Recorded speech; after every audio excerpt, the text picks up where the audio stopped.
Hey guys, it's me, Halloween Dan, doing a really quick video today, which is kind of a two-parter. There's two separate sections to this video, but the two sections are linked by a common thing.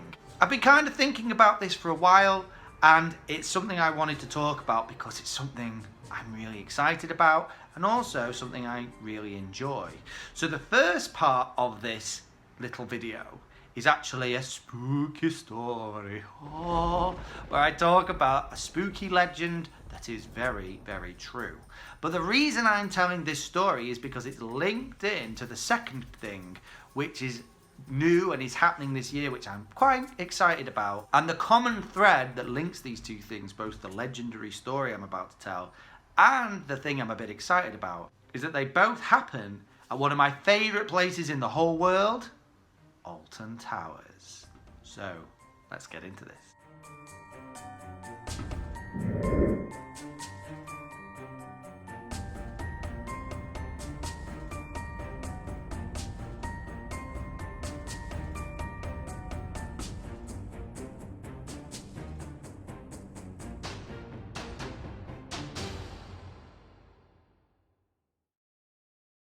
So for those of you who don't know what Alton Towers is, it is a theme park here in the UK. It's only about 45 minutes away from where I live, so I'm quite lucky in that respect that I get to go there relatively often because it's not that far away from me. And I would argue that it's probably the best, if not one of the best theme parks anywhere in the country, probably anywhere in Europe. It's certainly very well known throughout the country. But one of my favourite things about Alton Towers, apart from the fact that I just like theme parks and roller coasters and stuff, is that Alton Towers is like all year round Halloween spooky vibes. This place is, it might as well be a Halloween themed theme park, because although it does lots of events for lots of different things all throughout the year, it just feels like Halloween. The whole place has massive Halloween vibes. There are several rides that are kind of themed in this spooky kind of way. The whole place is surrounded and filled by ancient woodland, and at the very heart of this place is a sort of broken down old castle known only as the Towers, which is the Alton Towers part of the Towers in that name. The castle actually isn't that old, but it's falling apart and decrepit, and it gives the whole park this slightly eerie, freaky, creepy vibe.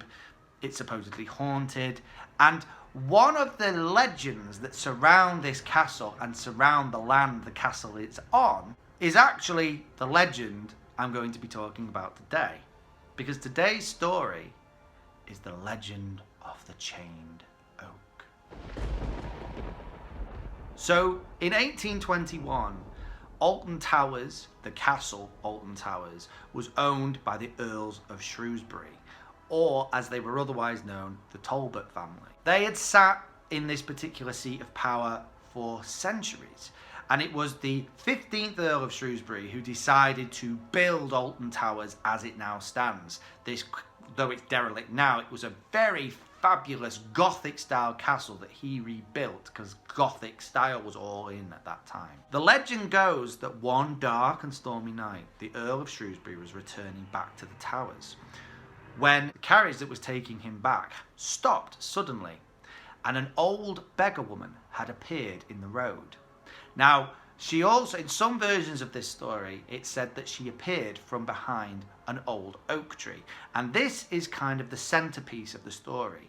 This old oak sits about a mile away from the towers themselves and is quite an imposing old oak tree that is very well known locally.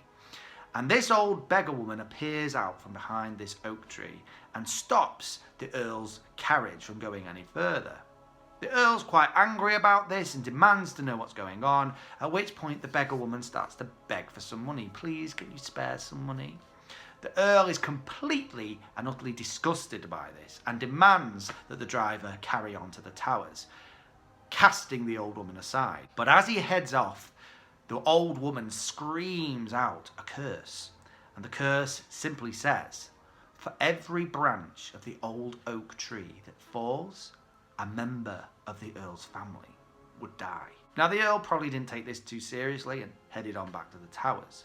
But that very night, it said, a huge storm churned up and a single bolt of lightning struck the old oak and a branch fell to the ground. Whether it be coincidence or not, that same night, a member of the Earl's family suddenly fell ill and died. Da, da, da. Now, whether it was coincidence or not, the Earl wasn't prepared to take any chances.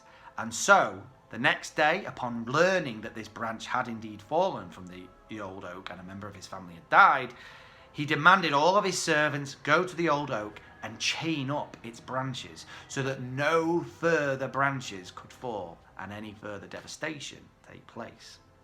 There is actually a theme park ride within Alton Towers called Hex that tells this story. And in that story, that version of the story, the Earl actually drags the fallen branch back to the towers to do weird experiments on it to try and break the curse. That part of the story is definitely not really part of the main legend. But what is 100% factual, 100% true, is that if you visit Alton Towers, you can visit this chained oak. And it isn't part of the theme park. It's been that way for about 150 years. It's a local legend. This oak tree, massive old oak tree, full of chains in its branches. And the legend, whether it be because of this curse or whether there is another more mundane reason for it being chained, the actual reason has long been lost, and this legend is all that we have that exists to this day.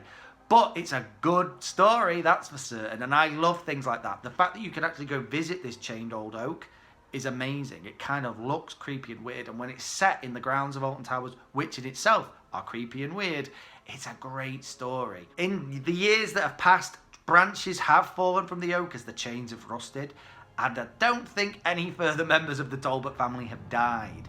But, you know, maybe the curse was broken. Maybe his experimentations on the branch, if that's even real, maybe it worked. Who knows? The second part of this, that was the story. I hope you enjoyed that little story. It's only a little story, but it's kind of fun and kind of interesting. I love legends like that.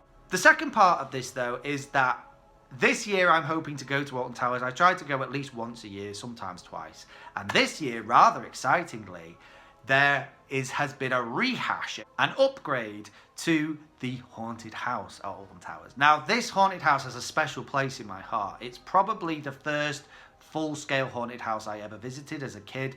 I was probably about 10 the first time I visited, and it completely freaked me out and scared me, which is what haunted houses are supposed to do. And I've loved visiting this haunted house ever since. It is the pinnacle for me of what a haunted house should look like. It looks really haunted and spooky. It's surrounded by woodland that have got tombstones placed around it. Inside it is that traditional haunted house. I love the haunted house. In recent years, they kind of upgraded it once already to be kind of like a shoot 'em up. They renamed it from haunted house to Duel, and it was like a shoot 'em up where you shot zombies and ghosts and stuff, and it was really kind of cool.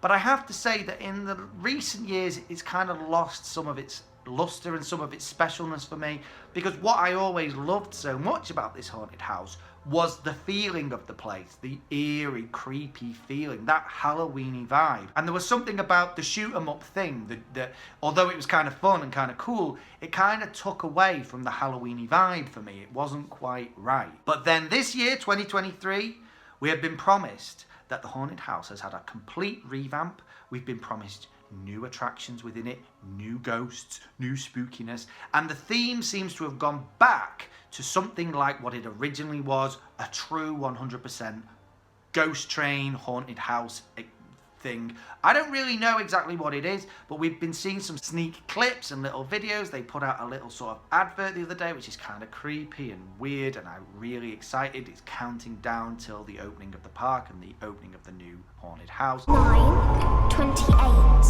27, 26. So I'm really, really, really excited to see exactly what it is and what it ends up looking like.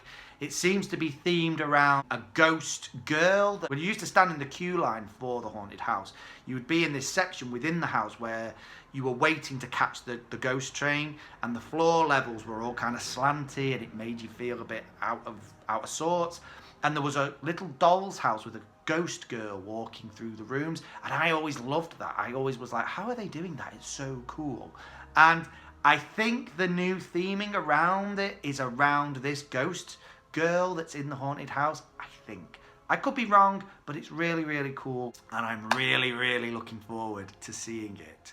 And hopefully when I do get a chance to go, I'll film it and we'll get a good little look at what the haunted house really has in store for us.